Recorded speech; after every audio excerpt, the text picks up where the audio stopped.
In Greenville this evening, the USC women were hoping to punch their ticket to the Final Four. They brought a 35-0 record onto the court against Maryland, looking for a school record 36th win.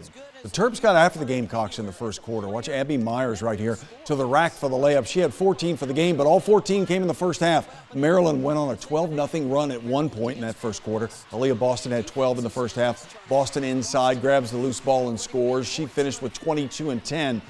Maryland by 6 after 1. Then Gamecocks fought back second quarter. There's Zaya starting to cook the baseline drive for 2. Then Cook has a little room outside, and she buries the 3 ball to give USC a 4-point lead. Cook with 9 in the first half. Here's Zaya one more time. She's going to drive down the lane. That's a tougher shot than it looks, folks. Off the glass and in. Makes it look easy. South Carolina by 8 at recess. Zaya finished with 18. Third quarter, USC starts to pull away. Bree Beal on the drive. She was terrific off the bench. Beal again in the half-court set for 3. She finished with 16. The Gamecocks are heading to Dallas, 86-75 your final. The undefeated season continues. And News 2's Dan Fanning continues his coverage of USC as long as the Gamecocks remain alive, just like he did last season. Dan standing by live in Greenville. And Dan, Maryland came out, man, throwing some haymakers, but the USC ladies just took it and then methodically just took over the game the rest of the way.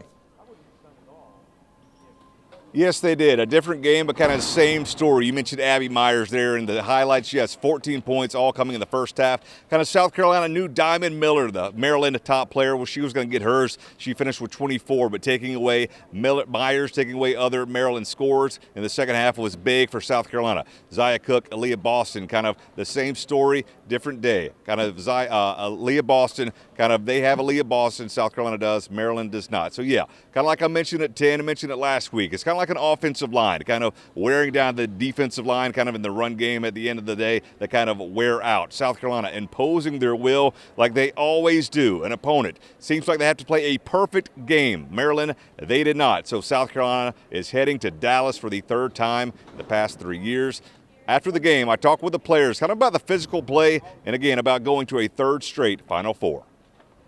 They were trying to beat us up, as you can tell. I feel like they were trying to beat up Bree Bill because she's been dominant today. All they could do is beat us up because, we was getting to the free throw line, making our shots. You could tell they were tired, but, we kept going. We just trusted Coach Staley.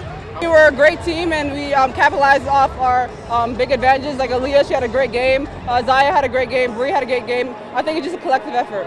When our posts are dominant, scoring it down low, we're throwing the ball up. They're making those hard catches, easy scores, whatever the case may be. Our guards are attacking, getting the other guards in foul trouble. That's when you kind of know you got it under control. Zaya, does this feeling ever get old? No, never. If anything, it gets better and better. I'm super happy to be here right now, and I can't wait to see what we can do to finish it off. Not a lot of teams can say that they're able to do this, and so for us to be able to do that, it just feels really good, and it's such a blessing that we won't ever take for granted. They're veterans. They know how to win. They know how to win at different styles of play, and the main thing is they just don't want to lose. So they sacrifice themselves for the greater good of our team. And we found out between the 10 and 11 o'clock show, South Carolina will take on Iowa this coming Friday in Dallas at 9 o'clock Eastern. Mark? Dan, one quick question. All those interviews you did immediately on the court after the Gamecocks won, there was a sense of joy there, right? This is a team that's been so businesslike. It was cool to see that, wasn't it, where it starts to soak in what they've accomplished, even though the work is not done. Yes, it was. I was trying to get those interviews between players on FaceTime, players on Instagram taking pictures. So a lot of joy with this South Carolina team. Now they have 2 wins away from a 3rd national title. Reporting live in Greenville, Dan Fanning, News 2 Sports.